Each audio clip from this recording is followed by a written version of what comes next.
Voting! So imagine this. It's 1964, Mississippi. Congress on Racial Equality, or CORE, and Student Nonviolent Coordinating Committee, or SNCC, are trying to get African Americans registered to vote. Why Mississippi? Why not Nebraska? Mississippi had a historically low level of black voters because white supremacists made rules that made it hard for blacks to register to vote. So that's where CORE and SNCC decided to make people able to vote again. SNCC held a mock election called Freedom Vote. About 60 college students went door to door encouraging people to vote. I bet you no one showed up. No, actually, a lot of people showed up. Because of the success of Freedom Vote, they decided to make a campaign called Freedom Summer, and they asked volunteers to register people. So how many people showed? Around 17,000 African Americans came, but only 1,600 were registered to vote. Too bad for the other 15,400 people. It was really bad for James Chaney, Andrew Goodman, and Michael Schwerner. Why? Did they die or something? Yeah, when they disappeared in June, they were arrested and then taken to prison.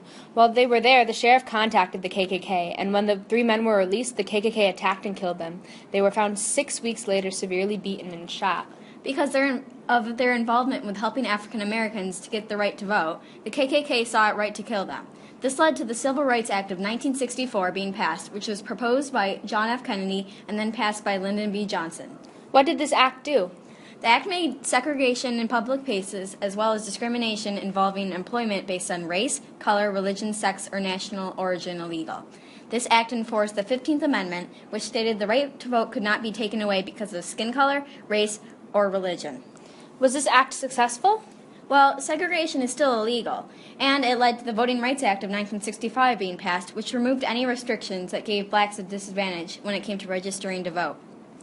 Although segregation has been banned, there are still some instances of racism in today's society. For example, the KKK still exists. But because of Freedom Summer, blacks were given the right to vote, and everybody lived happily ever after. Well, except for James Chaney, Andrew Goodman, Michael Schwerner, and all the blacks who were beaten and killed for registering to vote, and the white supremacists and the people who passed away before they were all allowed to vote. Aren't you a ray of sunshine?